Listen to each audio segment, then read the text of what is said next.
إذا كانت النية بهذا الحال فأنت على خطر عظيم أن تفقد بعض أو كل حجك، فلازم تنتبه لهذا الأمر. Sincerity الإخلاص could make your حج مبرور. You go back to your house newborn كيوم ولدته أمه. No sin. You did a lot of sins before. When you go back with حج مبرور كيوم ولدته أمه. عمرو بن العاص رضي الله عنه وأرضاه في مرض موت في يوم إسلامه جاء ليسلم، فقال للنبي عليه الصلاة والسلام ابسط يدك، فبسط يده النبي عليه الصلاة والسلام، فأراد عمرو بن العاص أن يبايعه فقال لا. قال ما لك يا عمرو؟ قال لن أبايع حتى أشترط. قال ما تشترط؟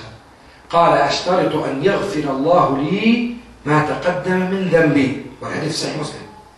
قال أما علمت يا عمرو أن الإسلام يجب ما قبله، وأن الهجرة تجب ما قبلها، وأن الحج يجب ما قبله؟ فالعمل الذي أنت مقدم عليه يا أخي عمل عظيم، لا ينبغي أن يضيع أجره بسبب الرياء والسمعة. عمرو بن العاص when he was embracing Islam, he came to the Prophet عليه الصلاة والسلام and said, O Prophet of Allah, give me your hand. He wants to give him the pledge to embrace Islam, and this is what they used to do. They embrace Islam, then give bay'ah pledge to the Prophet عليه الصلاة والسلام. So he said, O Prophet of Allah, I will not embrace Islam until you promise me that you give me what I want, or I have a condition for this. He said, what's your condition?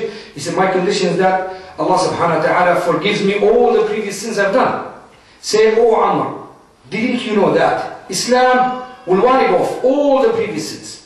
Hijrah, immigration to the Prophet immigrating to the Prophet will wipe off all the previous sins, and Hajj will wipe off all the previous sins.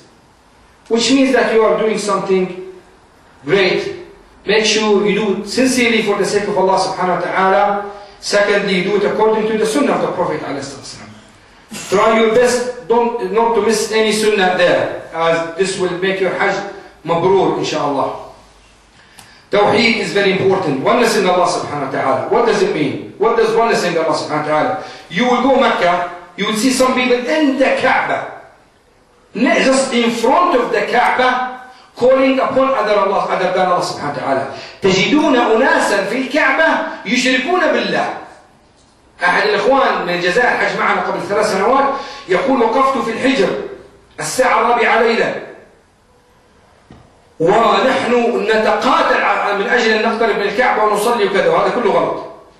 فقال وجدت امرأة وابنها يبكيان بكاء مؤثرا.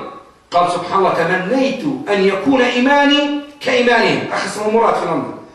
قال فدقائق فإذا هذا الولد يقول يا حسين، يستغيث بالحسين في الحجر. وقدمنا إلى ما عملوا من عمل فجعلناه هباء منثورا. نسأل الله العافية. شرك بالله في الكعبة.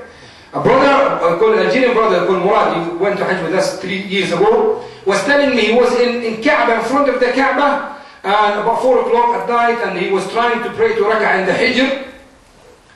So what happened? He saw a man and his mom, they were crying sincerely, and he looked at them and he said, SubhanAllah, I hope that Allah subhanahu wa ta'ala bless me with iman, such the iman look like iman of these 2 persons. And just few minutes, the boy started calling or seeking refuge with Al-Husayn radiallahu anhu, which means that he started committing shirk, taking partners besides Allah subhanahu wa ta'ala in front of the Kaaba. This will not only nullify the Hajj, it will nullify every single good deed he did. And Allah subhanahu wa ta'ala mentioned the Quran, وَلَقَدْ أُوحِيَ إِلَيْكَ وإلى الذين من قبلك لئن أشركت، يعني محمد عليه الصلاة والسلام، محمد لن يشرك، لكن إن أشركت ليحبطن عملك فما لك بغيره. Allah subhanahu wa ta'ala was talking to the Prophet عليه الصلاة والسلام, or Muhammad, I mean, if you commit shirk, if you take partners besides Allah subhanahu wa ta'ala, which will never happen, but if this happens, Allah will nullify all your previous deeds. So this is very important. Make sure that when you go, you understand what is Tawheed. Some people do not understand what's Tawheed. الحلف بغير الله من الشرك الأصغر لا يجوز. والنبي وراس قبوري وعيالي وحق هذا كله حلف لا يجوز. من كان حالفا ليحلف بالله أو ليصمت. Using the name of the Prophet ﷺ or his glory, whatever in your swear, when you swear by, instead of swearing by Allah, you swear by these names. All this is minor shirk, and it affects your tawheed. And these issues we cannot cover here. We will have a lot of meetings before and after Hajj, inshallah. Mainly before Hajj and during Hajj days. Make sure you attend. Sometimes we call you to attend after Isha.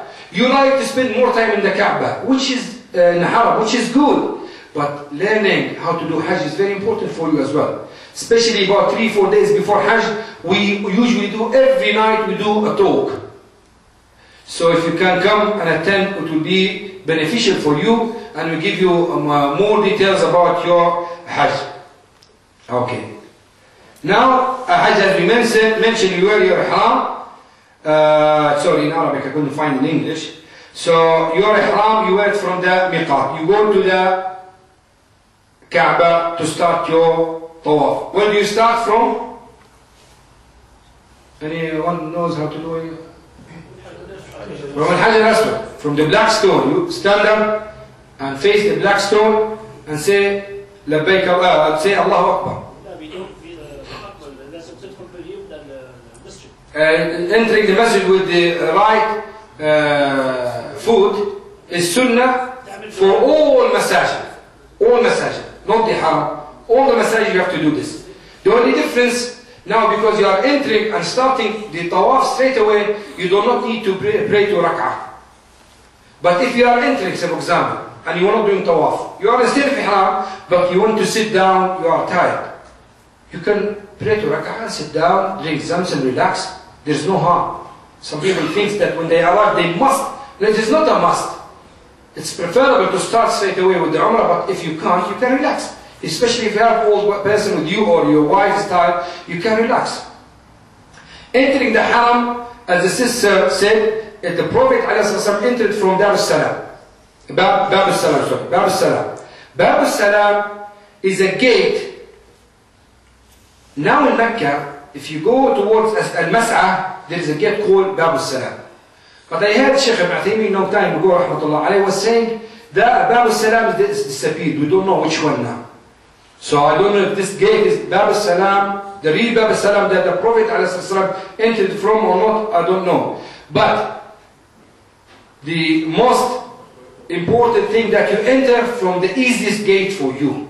You know, if you enter from gate al-Salam, you need to pass by al-Miqat, by al-Safa wal-Marwa, and it will be fully packed, difficult to reach the Mataf where you do tawaf.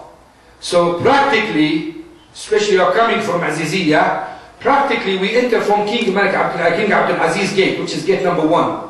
It's a big gate, and just go straight, you just slide right, you will find yourself in front of the black stone. Okay, don't go opposite to the people. It's one-way system with tawaf. Because if you, if you come from the other way and you want to go back to the black stone, you will struggle. Just follow the wave, is it correct? And just come back to the black stone. So you start there. نعم تفضل. بيقول أنا الإنسان اللي أول حجة هذه أول ما يقع نظرك على الكعبة يقولوا فيه الدعاء خاص وادعي ما أحببت لأن أول مرة تشوف الكعبة حقيقة. جزاك الله خير. The question is, there any specific dua to do when you first time see the Kaaba? It is said there are many supplications, you will hear them there, many books, many hadith people narrate regarding this, but there is no authentic hadith as far as I know regarding this issue, and that's why I didn't mention it. But it's good to remind me, sometimes I forget something. So there is no specific sunnah to do when you see the Kaaba. There are some narrations by the companions that you raise your hand and make dua. But as the Prophet ﷺ did say that when he saw the Kaaba, I don't see any authentic hadith by the Prophet ﷺ to do. So when you arrive there, if you are a man, you have to make ittiba'. What is ittiba'? Uncovering the right shoulder.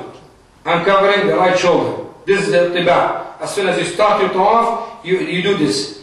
People do ittiba' from the airport or from the miqat. This is wrong. This is wrong. Ittiba', the Prophet ﷺ did ittiba' when he started his tawaf. So just before they do tawaf, you make ittiba' which is uncovering the right shoulder.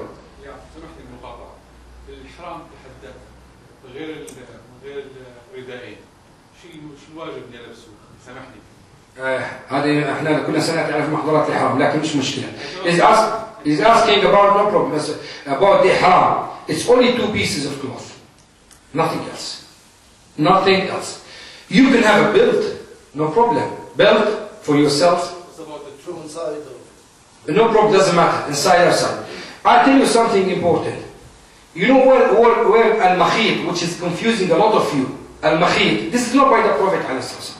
There is no hadith said that you cannot wear al-makhit. Prophet ﷺ, when he was asked about the clothes, he said, لا تلبس السراويل ولا البرانس ولا كذا كذا. He mentioned a lot of type of clothes. He did not say al-makhit, something that's sewed or something like this. He didn't mention this. Only Ibrahim al-Nakhai who started this term. And that's why people are confused. Anything, actually the piece of cloth you are wearing is makhit. So as long as you don't wear something, I don't know how to say it, but it's like هي مفصلة على البدن، على جزء من البدن، كالملابس الداخلية مثلا مفصلة على جزء من البدن، كالقفازات مفصلة. Like you cannot wear something that fit to apart from your body, like for example wearing gloves, underwear, things like this for man. He cannot wear this. This is not permissible. But if you wear the 2 pieces of clothes and the belt, if you belt, shoes, any shoes, as long as you don't cover the ankles. There is different opinion as well. In Hajj, akhi, if you want to be Arabic language, you say waswis and confused, just keep asking different mashayikh. You come back from Hajj and you need to do it next time, which is good for Taiba anyway. We'd like to see you next year. But it's not good for you. You'll be in trouble. Because there are different madhab. As long as you heed the hadith, you heed the proof, and you trust the sheikh, follow, and that's it. Don't keep asking. There are 4 madhab, is the 4 madhab al-sunnah. And there are different opinions in some issues. So if you keep asking different mashayikh, sometimes you come up to the point which is safe side. Do it, alhamdulillah, you'll be happy. But not always. Not always. So ask someone you trust, ask for proof and follow. According to the opinion of many scholars, anything you wear, as long as it doesn't cover the ankle, which is not khuf, you can do. إحرام. Prophet ﷺ قال ومن لم يجد النعلين فليلبس الخفين وليقطعهما أسفل من الكعبين.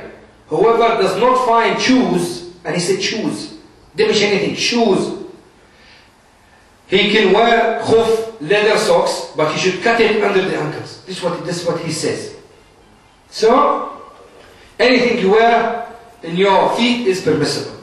And the watch is okay, inshallah. Sunglasses is okay. Umbrella is okay. Don't cover your head, but umbrella is okay to avoid the sun. You know the Shia, what they do in Mecca? You see them? They cut the coaches. There is no roof in their coaches. Wallahi, I'm telling you something you'll see. Their coaches without roof. They just want to face the sun directly. Closer to the sun, isn't it? Sorry, so if I understand you well, we are not going to wear underpants when we are in the state of Iran. Exactly. It's only the 2 pieces of cloth. Exactly, yeah. And so that means what they're asking